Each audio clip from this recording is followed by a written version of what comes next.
let's look at another problem where we're given the components U, sigma, and V of the singular value decomposition of a matrix A, and we are asked to compute, to answer some questions. Now, all of the questions can be answered by first computing the matrix A, but you should always try to avoid computation whenever possible. So we know some things already from the theory of the singular value decomposition, and so I want us to use these things to find some answers. Part A and Part B can be solved without any computations. So what is the first question? Find the eigenvalues of A transpose A. Now we know that the eigenvalues of A transpose A and AA transpose are the same. The non-zero eigenvalues are the same. The remaining ones are zeros. And we know that the non-zero eigenvalues of A transpose A show up as singular values. In fact, their square roots show up as singular values. So we know that since sigma 1 is 1 and sigma 2 is 4, we know that A transpose A will have lambda 1 equal to 1 squared and lambda 2 equal to 4 squared. Question is, are there any more? So how do I know if there are more? Well, I have to look at the size of A transpose A. So first question is, what is the size of A? We always remember A has the same size as sigma. So A is 3 by 4. So I know that there is more than 2 eigenvalues for A transpose A. A transpose A is of size, well, we have 4 by 3 for A transpose and 3 by 4 for A. So this is of size 4 by 4. So I know that A transpose A must have 4 eigenvalues, possibly repeated. And in fact, the remaining 2 eigenvalues have to be 0 because we already have the non-zero ones. So lambda 3 is 0 and lambda 4 is also 0. I didn't have to compute A. I didn't have to compute A transpose A. I was able to find the eigenvalues right away. Okay. Now the second question asks us for a basis for the null space of A. So I know that the rank and a basis for the null space shows up either in U or in V. If I don't remember which is which, but I know it's in one of those, then I have to ask myself, what is the dimension of the null space? Now, I don't see A, but I see sigma.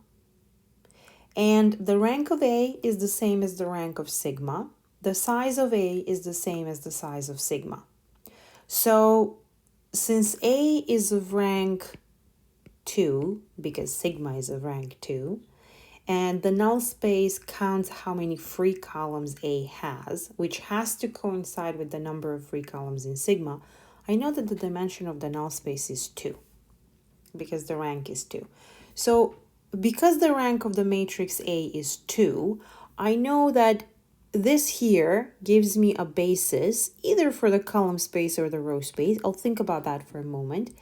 And similarly, in the matrix V, the first two give me a basis either for the column space or the null space, and the rest has to be for a null space.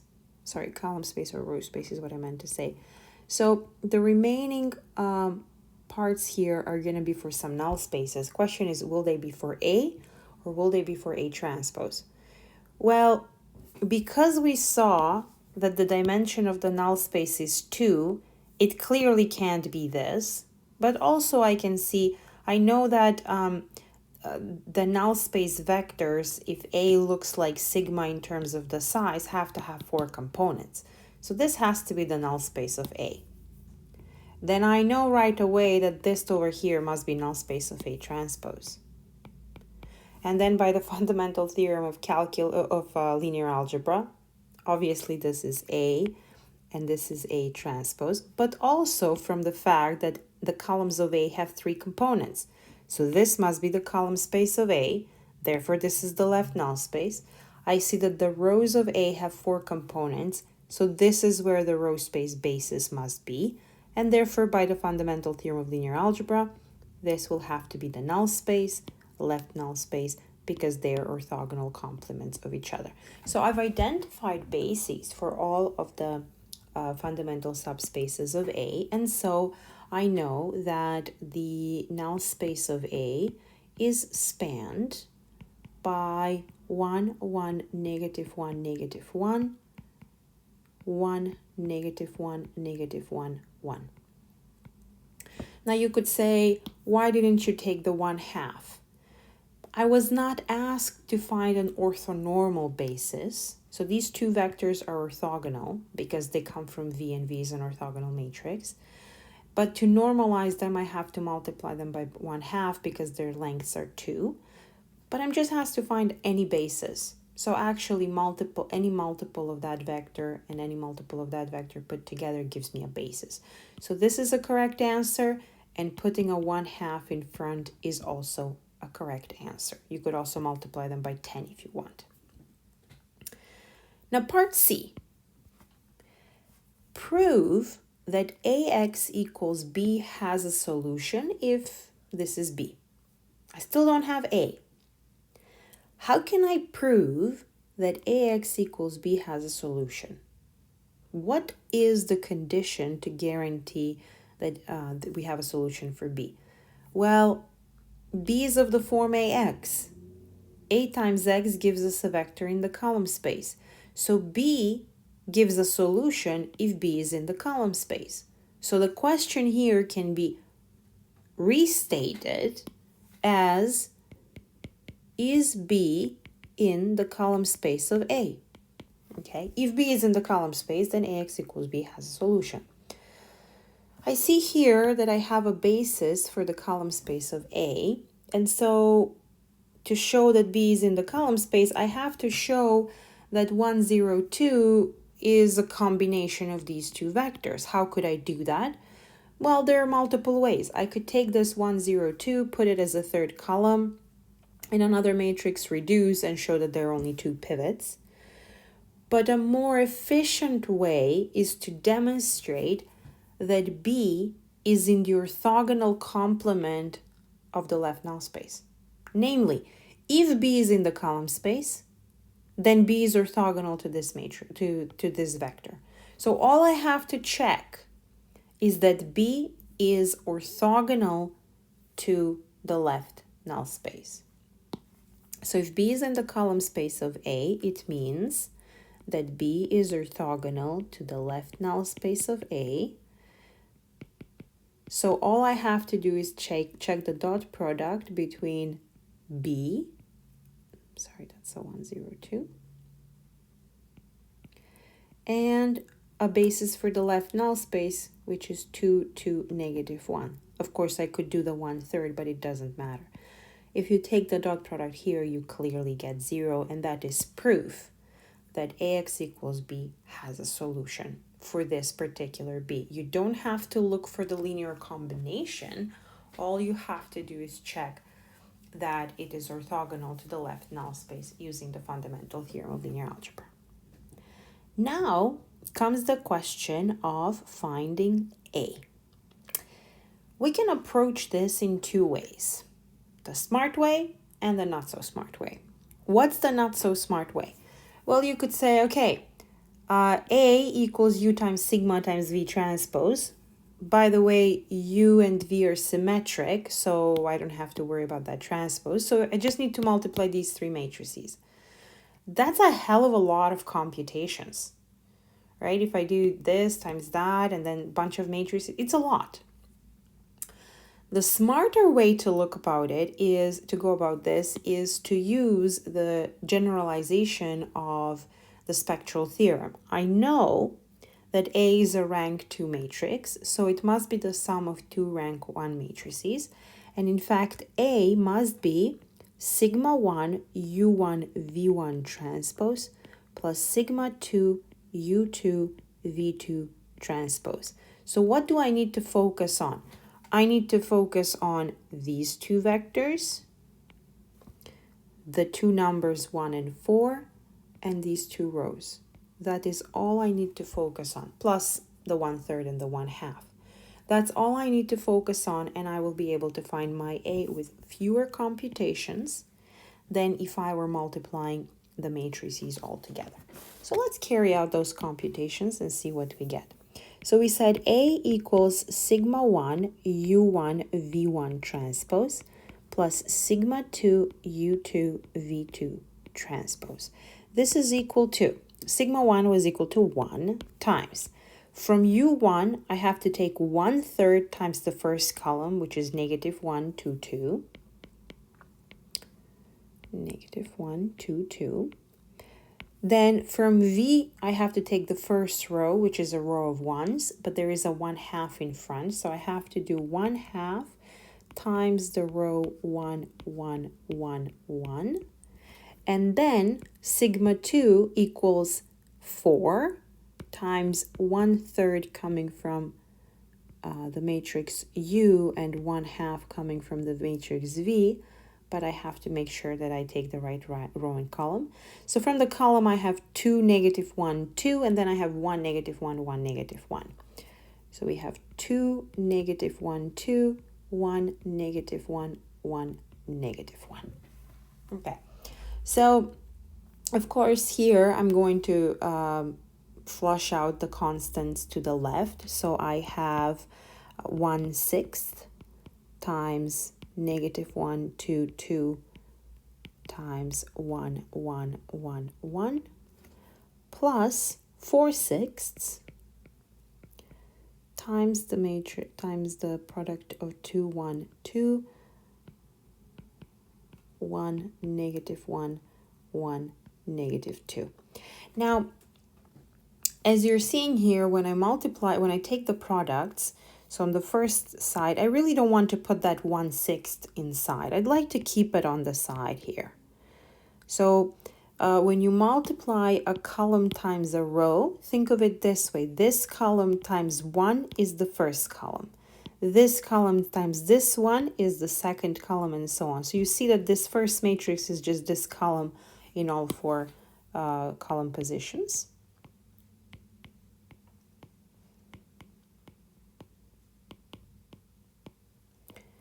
And then if I have 4/6, adding the two matrices will be complicated. So I'd rather have here a 6th. How can I have a 6th? Well, I can take this 4 inside here and really not work with the vector 2, -1, 2, but rather with 8, -4, 8. So I'm going to think of that first. So this expression over here, this matrix, is the same as 1/6 times 8, -4, 8 times 1, -1, 1. Oops, I copied something wrong here. That should be a 1. We'll fix that. And so I will work with that pink version because I want to be able to add the matrices in the end. And if I don't have the same coefficients in front, I won't be able to do that. So just like before, when we multiply these two vectors, it's this vector times 1 that gives the first column. This vector times -1 gives the second column. And the same idea is for the remaining two. So we have 8, -4, 8. Then -8, 4, -8. 8, -4, 8. -8, 4, -8. So you see that finding rank 1 matrices is really easy computation. So because the two matrices have a 6th in front, I know that the answer 2 will have a 6th. And then I can just add the corresponding components. So I see that I have this row minus a 1 everywhere. So I have 7, -9, 7, -9. Then for the second row, I'm adding a 2, so I'll have -2, 6, -2, 6. And for the last row, I'm adding a 2, so I get 10, -6, 10, negative 6. And this is how I can compute the matrix A most efficiently. You should get the exact same answer if you just take the products everywhere. Okay, so we answered part D, which was to find A. Now we want to find the general solution for AX equals B. Now, had I not given this part of the problem, if we weren't asked to compute this and we were just asked to find the general solution to AX equals B, you cannot find it by just looking at a basis for the column space. Because you see, this is not what the columns of A look like. Whereas when you look at AX equals B, you really are looking for a combination of the exact columns that are in A. You could have many different A's having the same column space. So you can't really use these columns that are in the matrix U. You actually have to find A. So part D is an intermediate step to answering part E. Okay, so we want to solve AX equals B, where B is 1, 0, 2. So I have to go on a new page. We're solving AX equals B, the general solution for B equal to 1, 0, 2, and A found right here. This is our A.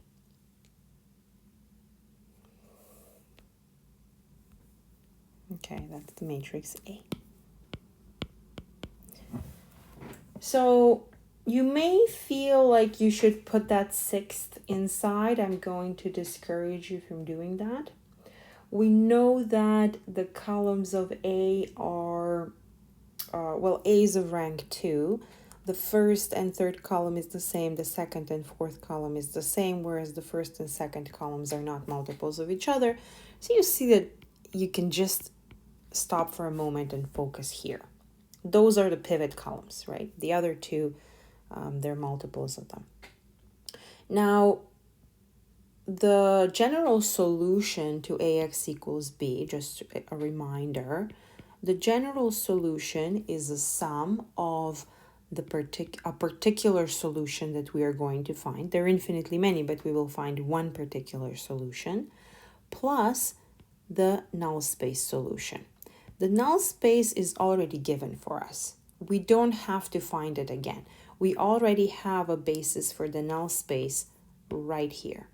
We can take this basis and we're good to go. You could also find a null space basis, but you don't have to. We know that the dimension of the null space is 1. Of course, knowing that the first and the third column is the same and the second and the fourth column is the same, that already gives you a basis, say 1, 0, negative 1, 0, and then 0, 1, 0, negative 1. Those two vectors would span the null space. But also I want to point out that you already have that. Now, all we need to do is find a particular solution of the form. So what does the particular solution tells us? It tells us how to combine the columns of A to get B. Now, by noting that the first two columns are pivot columns, I can always choose to take 0 of the third and the fourth column. I know that I can express B as a linear combination of the first two columns, so I know that my particular solution can be of the form 0, 0.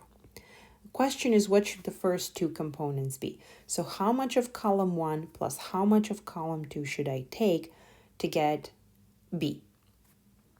Now, I'm not going to worry about the 6th for a moment. I'm just going to look at the columns 7, negative 2, 10, where I remember that column 1 is a 6th of this.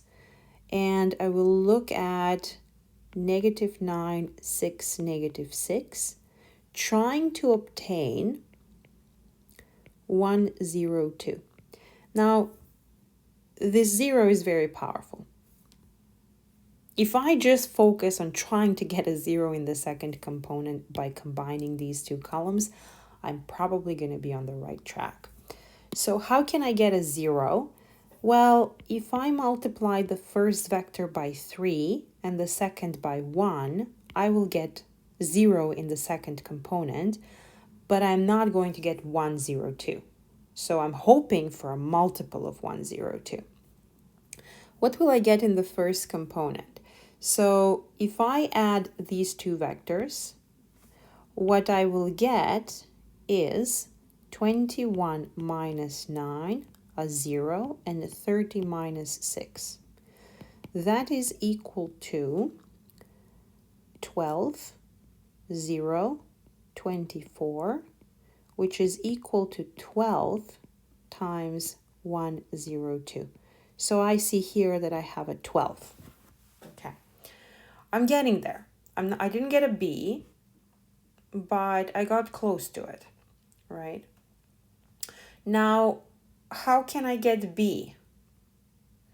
Well, if I divide both sides of the equation by 12, then I'll be fine. So I need to do two adjustments. I need to use the columns of, if I use the columns of A, okay, that's the first step. If I use the actual columns of A, if I had 6, so if I divide everywhere by 6, I will have used the actual columns of A. I will have, I need to change that.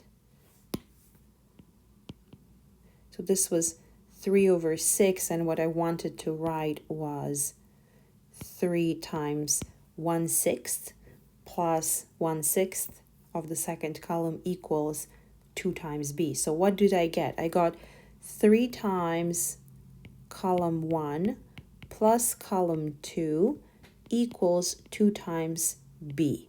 But I want to have 1 times B. So if I divide everything by 2, I will be fine. If I divide by 2, and by 2. So I see that one solution is 3/2, 1/2, 0, 0, because I did not take column 3 and column 4.